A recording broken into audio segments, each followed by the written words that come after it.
we have got. But I would like to share a story with you. Once I went to America in the city of Houston, and there I was invited by some brothers, and we had food. They asked me questions and answer sessions, long session, and after that there came one of their heads, their organizers. He told me that, Maulana, I am master of fishing. I am very fond of fishing, and I can catch fish, but I don't know how to cook fish. And I want to tell you all that my hobby is cooking. So I told him that I can cook fish, but I can't catch a fish. He said, Maulana, okay, what we'll do next weekend, I will catch a fish and you cook it for everyone, and we'll have a, for example, Niaz and Nazar here, and we'll get together again, and we will have some food and we'll discuss something about religion again. I said, very well, that's fine. He told me, I was surprised to listen to things that he said later on. He said, by 10 o'clock, he told me a fish which had fins. We don't eat fish without fins. Fish is the one which has got fins. Other ones, they look like fish, but they are sea animals. So we don't eat sea animals. We only eat fish with the fins. So he said, he took a name of a fish. It's quite big, about more than 2.5 feet or 2 feet. He said, I'll catch 2 fish by 10 o'clock in the morning, and you be ready that to prepare it for the food, so can we have it in the evening. How can you say that by 10 o'clock fishing? Sometimes people go for fishing. They're sitting there with their angler there in the water for about 4 hours, 5 hours, 6 hours. They don't get it. They are unable to get a fish. How can you describe that by 10 o'clock I'll have 2 fish?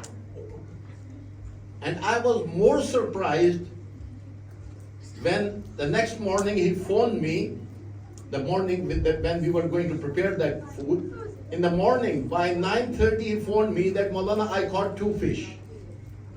Be ready, so come down there and we'll prepare it for the food in the evening. Okay, we had our food, we had fun, we had discussion, we had niyaz and everything. I put some good spices on it and they all liked the fish. But after that, I sat down with him. I said, I've got a question for you. How are you so sure that you will catch this type of fish and 2 of them? He said, Maulana, this is my secret. I said, I share all my secrets with you. Whatever I've learned, I share with you. So you have to share your secret with me. It's very important to know. Then what he told me really surprised me. He said, every fish have got a definite food, a special food. All the fish don't eat everything. Every type of fish, they eat special food, their special food. I take their food, and when I sprinkle it in the water, only that fish comes down, and then I put my angler and I catch that fish. Lesson from the story. What's the lesson from the story? Our outlook is like a food for other people. You know, the way I dress, every one of us have got 2 parts. One is my inner self and one is my outlook. My inner self is reflected in my outlook. The way I dress, that tells me what is inside me. Number 1, the way I dress. I put on shorts, I put on half sleeves, I put on something written here. That will describe what is there in my mind, in my soul, in my thoughts. I put a long trouser, I put a 3-piece suit or something like that. The colors I select, the design I select, and the way I put that on will describe what is inside me. The way I talk, that describes, while normal talking, not in the speech, you know. When normally talking, the way I talk, a person who says, well, I'm telling you this thing, it means he is weak from inside and he wants to press his point. He don't want to listen to you. Psychologists do the same thing. When you go for an interview to a school or to a workplace, they see how you talk, how you sit down, describe.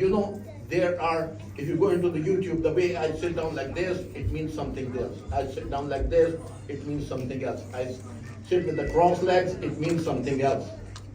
The way I scratch myself, that says every sign of me is telling something about my inner self. In short, the way we dress, what Islam has said for the girls to cover themselves, means to protect your inner self. You are not something, you are a very expensive and precious thing. Allah doesn't want that every Tom, Dick and Harry should peep into yourself. You close yourself, cover yourself. I am not open to all. I don't allow everyone to come down to me. If you put your food on the table and the food is on the table for about 1 hour or 2 hours, you would not like to have that food again. It was open, maybe flies, insects, or germs have spoiled it. So our inner self, me, and our sisters, and our daughters, and our brothers, everyone, we need to confine ourselves and cover ourselves. Everything in the universe is covered. You take a leaf of tree, outside is the skin. You take any animal, any bird, anything, it has got a covering on the top which stops other things to interfere and enter it. We buy any fruit, any vegetable, outside is the skin, covering it from the germs, protecting it from the germs. Similarly, we need protection. We need protection, men or women, girls or boys. And I need to protect myself. This watching others, there are rays that come out of our eyes. That's why Islam told us that when you are among sisters, you keep your eyes down. And the girls are told that when you are there, cover yourself, protect yourself from those rays which spoil your skin, your outlook, your beauty, and your everything, your chastity, your taqwa, your piousness is spoiled by that. Protect yourself. And don't dress the way that you become food for the crocodiles in the society. There are too many people who don't work. Allah has blessed you all and us all that we follow Ahlul Bayt alayhimus salatu wassalam.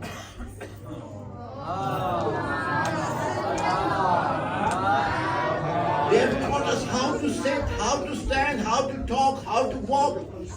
Like in your age, you are coming here and listening to the sayings of Ahlul Bayt, and they are guiding us. All these guidance, all these speeches are, when we hear it, they go into our heart, into our mind, our soul. What are they? They are like an antivirus in a computer. When we come across something which is satanic, which is bad, or a bad guy says something, this antivirus comes. Oh, Moulaana said that hadith. Our brother told us about that. Some of our friends read that hadith to us, and we shouldn't do this. We should not be. This guidance is coming. Everyone doesn't go in the year, in the month of Muharram, till Safar, Arba'in. Then in the month of Ramadan, we have got different choices and different place times when we celebrate the birth and shahadat of the imams. And we come across these things. Everyone in the Muslims, in the world, in the Christian, Jews, Hindus, Sikhs, they don't have that time to learn about themselves. This is a blessing of Imam Hussein alayhi salatu wassalam. Salawat bar Muhammad wa ali Muhammad.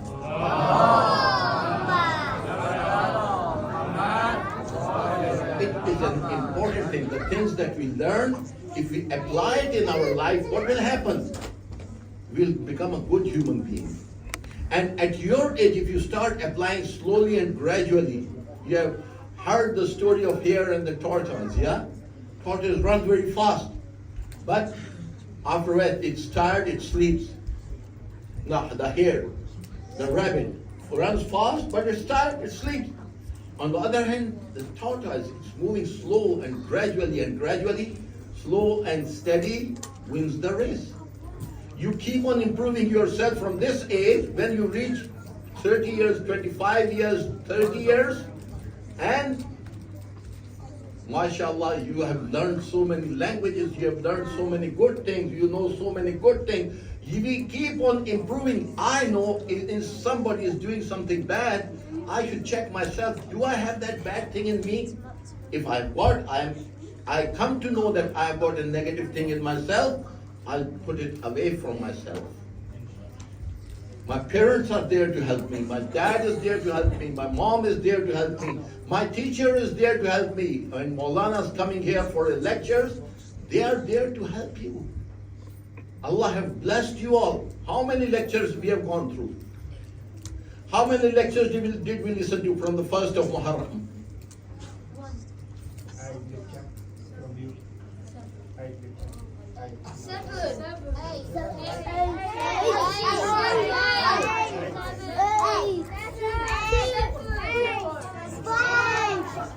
Seven.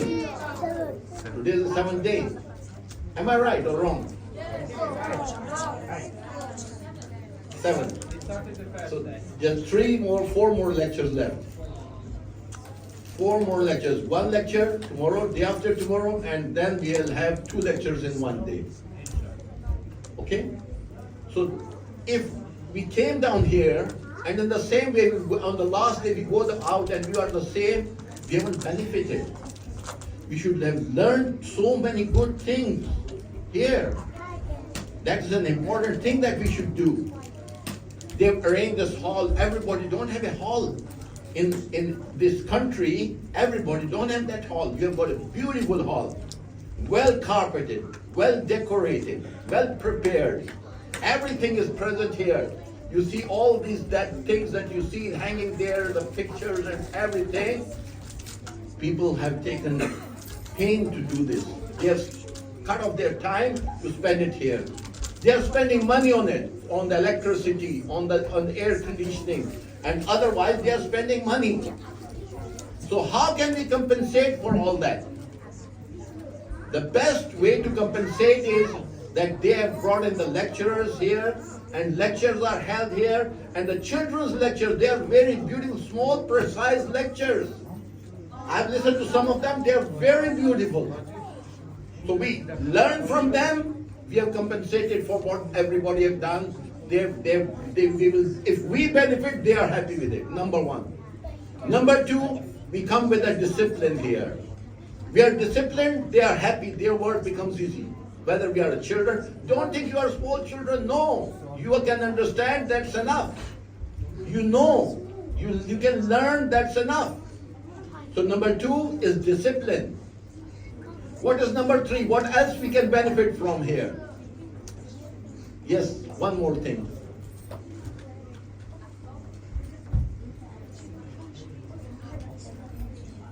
How else can we benefit?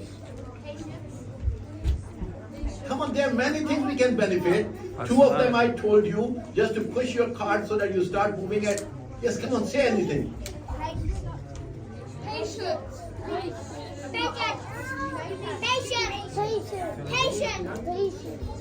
Education, I would say. You get educated. Number 4, we socialize here. We see our new friends. We see our community. We see other boys and girls from our community. Number 5, we get tied up together. It's very important getting tied up together. You know about mountaineering? People go for mountaineering. They go on the high mountain peaks. They reach the high peaks like Mount Everest, K2, and Nanga Parbat and other mountains, and they're mountaineering. One rule of mountaineering, there are 4 or 5 people, they go for mountaineering. They put a buckle on their belt, and they tie it with the rope, tie them each other. Everyone, all 5 or 6 or 7 of them, they tie themselves to each other. So that if one of them slips down and one is falling away, other one, they hold him and they catch him together. I gave an example of National Geographic. What was the example?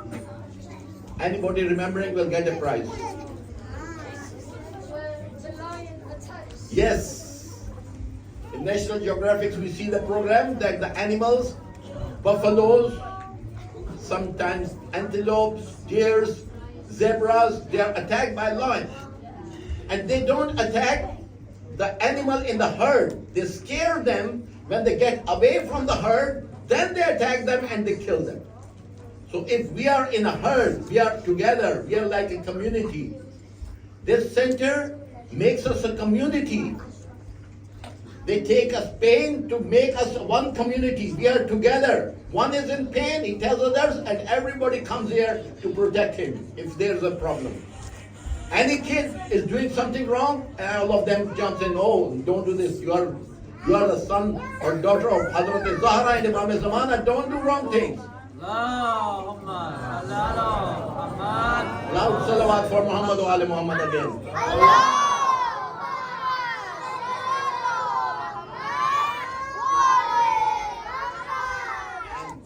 Benefits of the hereafter, they are different, you know. You get ajr, you get sawab, Allah is happy with you, Imam is happy with you, Hazrat Zahra is happy with you. You are spending your time, instead of spending them on the streets and spoiling your time and just wasting your time, you come here, you present your time to Imam. So what happens? Imam is happy with you, that you are spending your time with Imam. And you learn about Imam Hussein. With Imam Hussein, you know, there were too many young children. And one of the young child, you know, I asked you about the names of the Imams, you didn't tell me yesterday. I know. I know. 12 Imams. I know. You know, 1, 2, 3, 4, 5. I want every one of you should know the name of 12 Imams. You know Dua Tawassul? You know about Dua Tawassul? It's just the name of 14 Masumin, Rasulullah, Hazrat Zahra, and the 12 Imams.